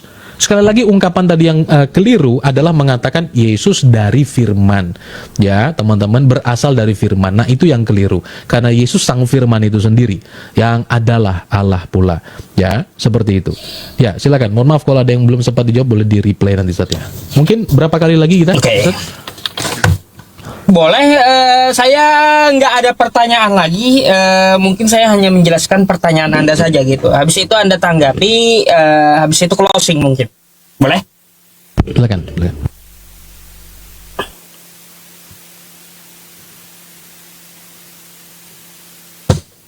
Oke, ya teman-teman, saya tidak akan bertanya lagi ke Bang Jeki. Ya tinggal Anda aja menilai jawaban dia. Tetapi saya masih berkewajiban karena tuntutan masalah Injil tadi.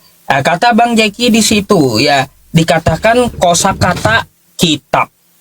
Katanya kitab itu ya pastilah kita tahu bentuknya buku. Gak tentu Bang Jeki. Alkitab itu ya berasal dari kosakata kataba, yang artinya tulis, buku, kitab, kewajiban, ataupun ketetapan. Contoh nih, saya kasih contoh ayat Qur'annya ya. Kosakata kitab bukan buku, tapi ketetapan. Quran surah Al-Maidah ayat 32. Saya bawakan dulu. Nih. Min ajli dzalik, kata benak. Nih. Dari kosakata kataba yang diterjemahkan apa? Ketetapan. Satu lagi ya, Al-Baqarah ayat 183. Nih. Ya ayyuhalladzina amanu kutiba. Diterjemahkan apa? Diwajibkan. Maka ketika di Maryam 30 ya, di Maryam 30 kosakata kitab di sini nih ya, Artinya Nabi Isa itu menerima ketetapan dari Tuhan, maksudnya. Bukan terima buku gedebuk buku kitab, bukan. Tapi ketetapan dari Tuhan. Nah, lalu mana ketetapan dari Tuhan itu? Ya, dapat kita lihat lagi. Nih, di Al-Maidah ayat 46 tadi saya jelaskan, Nabi Isa ini terima Injil. Dan kalau kita lihat Injil itu sekarang diletakkan Allah di mana? Nih, dan kami telah turunkan kepadamu Al-Quran dengan membawa kebenaran. Membenarkan apa yang sebelumnya. Jadi apa perkataan Nabi Isa di Al-Quran dan cerita tentang Nabi Isa di Al-Quran, itulah Injil yang pernah diturunkan oleh Allah Subhanahu wa Ta'ala kepada Nabi Isa. Gitu Bang Jeki maksudnya. Maka dari itu kata Allah, ambillah dan putuskanlah perkara ya antara mereka menurut apa yang diturunkan Allah. Karena apa? Al-Quran itu adalah kitab verifikasi dari kitab sebelumnya. Kitab-kitab atau ajaran sebelumnya itu telah berubah-ubah. Contoh kitab Anda, tiap tahun kan ada revisian yang terbaru. Maka sebenarnya yang pernah diturunkan kepada Nabi Isa itu seperti apa? Karena dapat kita lihat ya, Quran surah Al-Baqarah ayat 79. Fawailul lilladzina yaktubuna al-kitaba biaydihim thumma yaquluna hadza min 'indillah liyashtaru bihi thamanan qalila. Fawailul lahum mimma katabat aydihim wa wailul lahum mimma yaksibun. Celakalah orang yang menulis kitab, memasukkan ideologinya ke dalam kitab tersebut untuk mengambil keuntungan yang sedikit. Lalu dikatakannya ini dari Allah. Contohnya ada kitab yang setiap tahunnya selalu revisi gitu loh Bang. Untuk apa direvisi? Mengambil keuntungan yang sedikit. Lalu dikatakan ini kitab dari Allah. Firman Tuhan bisa direvisi manusia. Waduh, wa ma huwa min indillah. Padahal itu bukan kitab dari Allah. Makanya Allah simpan bagaimana ajaran Nabi Isa yang sebenarnya. Inna hadza la fis suhufil ula. Al-Quran ini adalah kitab yang utama. Silahkan Anda lihat Al-Quran, apa cerita tentang Nabi Isa dan apa yang diajarkan Nabi Isa. Innallaha huwa rabbi wa rabbukum fa'buduh hadza siratum mustaqim. Dan menyembah Tuhan Allah adalah jalan yang lurus. Itulah Injil, mentauhidkan Tuhan semesta alam. Itu maksudnya. Jadi lihatlah gitu, lihatlah. Makanya kami tidak mengatakan kitab Anda salah semua. Kalau diverifikasi oleh Al-Quran, maka kami akui itu adalah kebenaran dari Yesus. Enggak kami katakan salah semua. Gitu. Makanya kan ada di kitab Anda, aku akan kembali kepada Bapakku dan Bapamu, Tuhanku dan Tuhanmu, Allahku dan Allahmu. Makanya di Al-Quran, Innallaha huwa rabbi wa rabbukum fa'buduh. Sesungguhnya Allah adalah Tuhanku dan Tuhanmu. Gitu maksudnya. Tanggapan akhir Bang, tanpa pertanyaan. Dan habis itu saya closing duluan, habis itu Anda closing. Oke. Ya, jadi yang pertama Ustadz Yusuf PI menunjukkan bahwa kata itu juga dipakai untuk bla bla bla.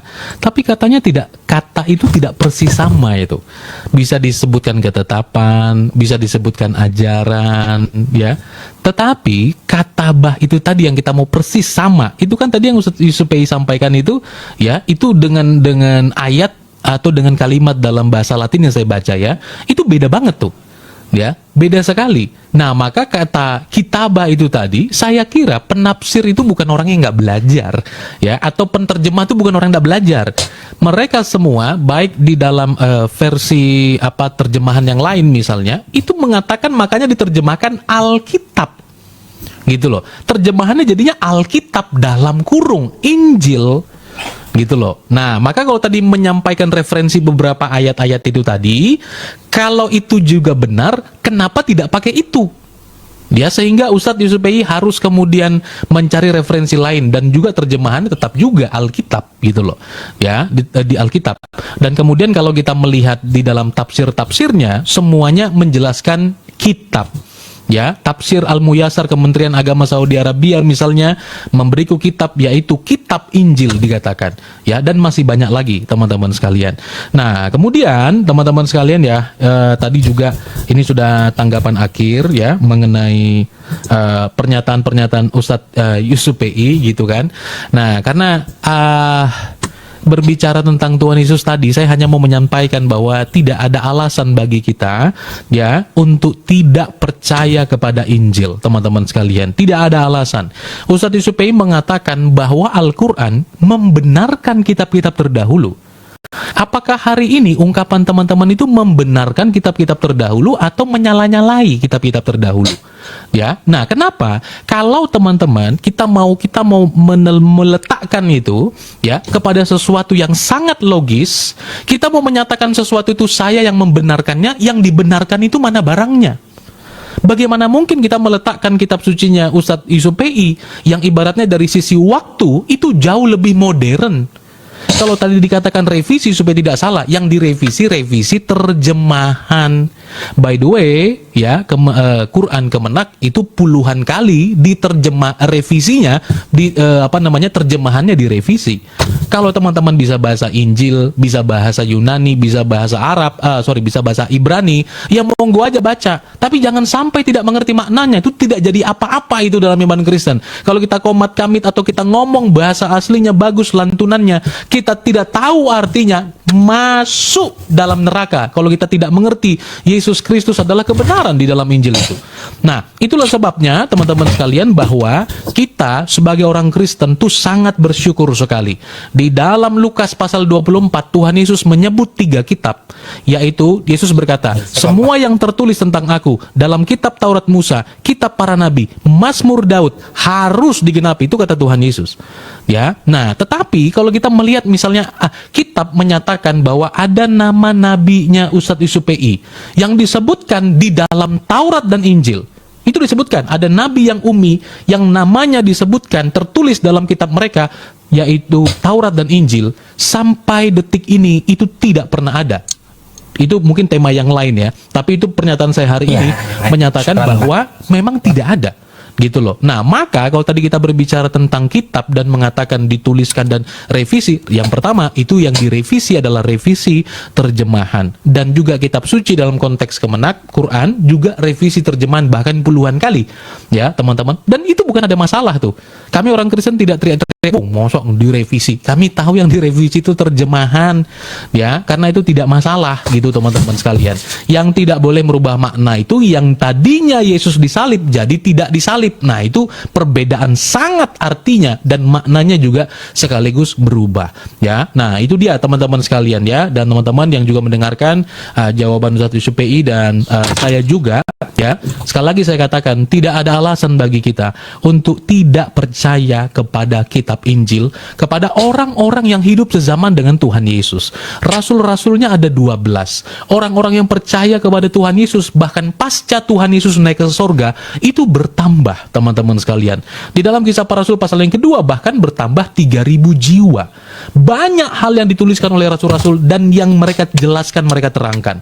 Itu sangat amat ya teman-teman, sangat amat membuat kita tahu bahwa ajaran itu teman-teman yang datang daripada sorga itu adalah ajaran yang benar, dan Roh Kudus mengilhamkan kepada semua mereka untuk boleh percaya kepada Injil seperti itu.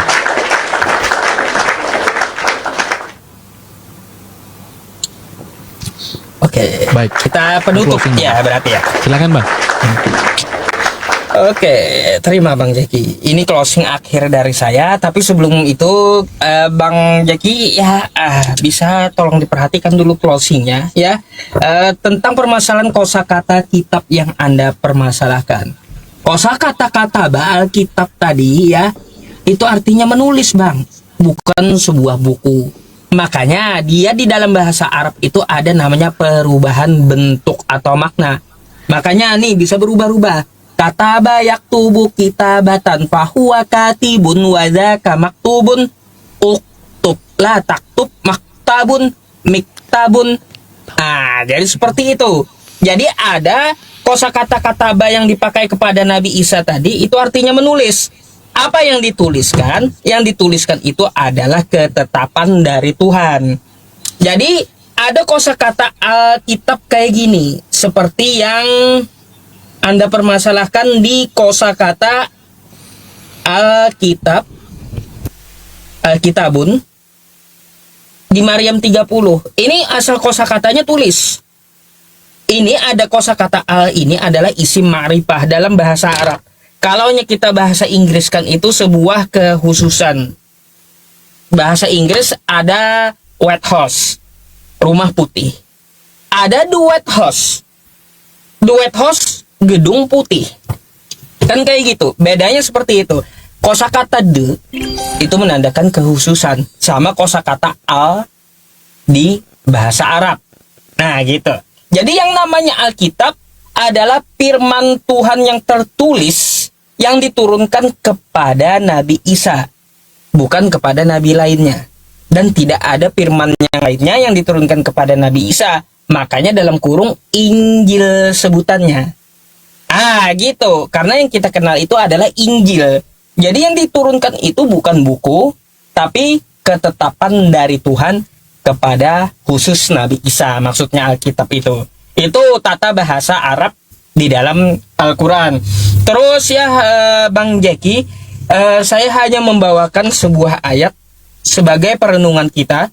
Teman-teman yang Muslim dan Kristen, silahkan Anda ya menyimak ayat yang saya bawa ini. Mari kita merenung sedikit ya. Nih, dalam Quran surah Ali Imran ayat 78 ya. Qala Allah Ta'ala ya, a'udzu billahi minasyaitonir rajim. Wa inna minhum la fariqan yalwuna alsinatahum bil kitab litahsabuhu minal kitab wa ma huwa minal kitab wa yaquluna huwa min indillah wa ma huwa min indillah wa yaquluna 'ala Allahil kadziba wa hum ya'lamun. Apa terjemahnya? Sesungguhnya di antara mereka ada segolongan yang memutar-mutar lidahnya membaca Alkitab agar kamu menyangka yang dibacanya itu sebagian dari Alkitab, padahal ia bukan dari Alkitab. Dan mereka mengatakan yang dibacanya tadi itu datang dari Allah, padahal itu bukan dari sisi Allah. Mereka berkata dusta terhadap Allah, sedang mereka mengetahui. Jadi renungkanlah ya teman-teman semuanya. Tidak ada ya Allah itu menurunkan sesuatu yang dusta. Tetapi ada golongan manusia yang membaca kitab. Syukron. Yang membaca kitab agar kita menyangka bahwa itu adalah Alkitab. Padahal itu bukan Alkitab. Dan mereka mengatakan ini dari Allah. Dan langsung ditolak Allah. Wa ma huwa min indillah. Padahal itu bukan dari Allah. Mereka hanya berdusta terhadap Allah gitu ya.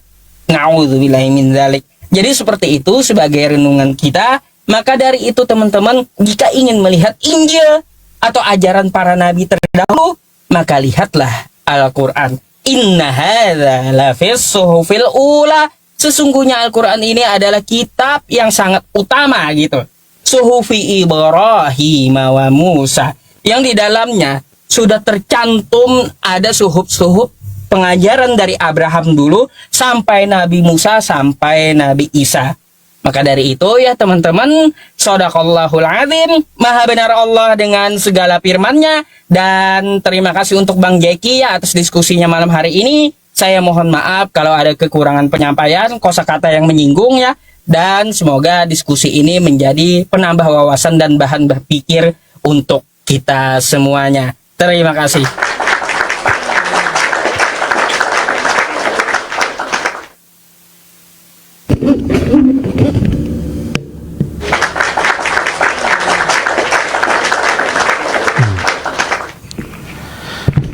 Oke.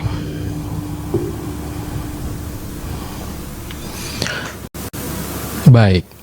Teman-teman sekalian, sekali lagi terima kasih untuk Ustadz Syupe'i ya dan waktunya. Kita bersyukur teman-teman sekalian bahwa kita adalah orang percaya, yang dimana bahwa kita percaya Tuhan itu setia kepada firman-Nya, dan apa yang difirmankannya itu pasti terjadi. Dan Sang Firman akan melakukannya dan tidak mungkin gagal. Itu seperti apa yang dikatakan oleh firman Tuhan. Ya, dan firman yang keluar dari mulut Tuhan akan mengerjakan dan tidak mungkin gagal. Nah, teman-teman sekalian terkasih dalam Tuhan Yesus Kristus, bahwa kita percaya Allah juga tidak gagal. Dia menjaga firman-Nya. Jadi orang Kristen, kita sebagai orang percaya, kita tidak boleh percaya kepada sesuatu yang dipaksa untuk meyakininya, tetapi kita tidak memilikinya. Maksud saya adalah bahwa firman Allah itu tidak mungkin gagal untuk dijaga. Tidak akan mungkin siapapun bisa gundul manapun, tidak akan mungkin bisa mengganggu, merusak firman Allah. Tidak bisa. Oleh karena itu, Dia yang menjaganya. Dia yang kemudian mempertahankannya, ya teman-teman sekalian. Nah, ini yang perlu kita ketahui. Oleh sebab itu, sekali lagi saya ulang, Yesus berkata, semua yang tertulis tentang aku dalam kitab Taurat Musa, kitab para nabi, Mazmur Daud harus digenapi. Lalu bagaimana kita tahu bahwa Yesus menggenapinya? Sementara misalnya ada yang mengaku beriman kepada hal-hal tersebut, tapi satu pun tidak ada barang bukti sebagai pembuktian ini benar atau tidak. Tapi Yesus menyebut 3 kitab. Kecuali Yesus Kristus menyebut 3 kitab yang kita nggak tahu. Kitab kerutat-kerutut, kitab ting-ting-kruing, atau kitab geludak-geluduk harus digenapi. Kitab apa itu?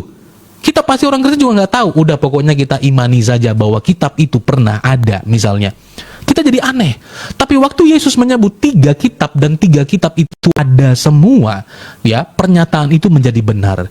Jadi kita lantas memang tidak bisa percaya kepada sesuatu yang menyatakan misalnya membenarkan apa misalnya, ya, karena yang diyakini sudah tidak ada.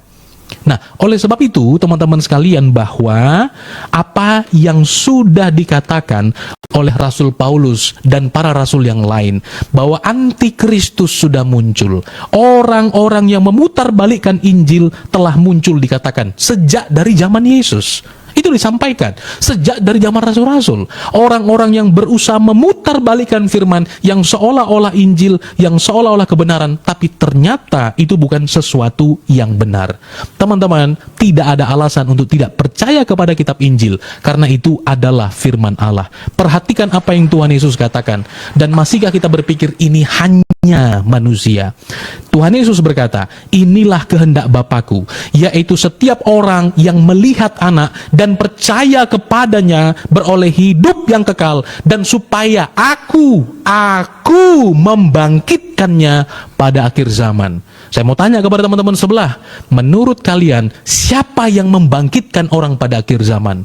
Akankah kalian menyebut nama nabi atau menyebut nama Tuhanmu? Yesus berkata, aku bangkitkan pada akhir zaman. Apakah ada manusia bisa menyatakan seperti itu? Tidak ada. Ungkapan Yesus berikutnya, Tuhan Yesus berkata dalam Yohanes 10 ayat 28.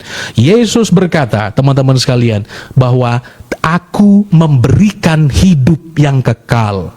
Waktu saya tanya kepada teman-teman lintas iman, menurutmu teman-teman, siapakah yang memberi hidup kekal? Akankah engkau menyebut nama nabimu atau menyebut nama Tuhanmu, sang pemberi hidup kekal itu? Saya ragu kalau teman-teman menjawab nama nabi, tapi kamu akan menyebut nama Tuhanmu. Lalu siapa Yesus?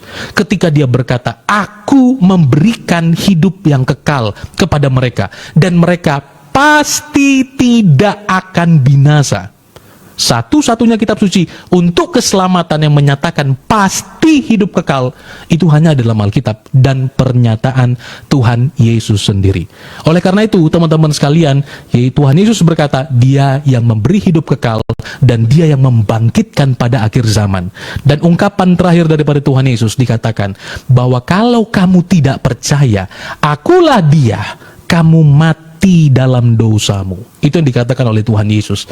Oleh sebab itu, bahwa Injil adalah firman Allah, dan tidak akan mungkin ada satupun manusia mampu dapat mengubahnya, karena sang firman Allah itu adalah kebenaran. Iya dan amin.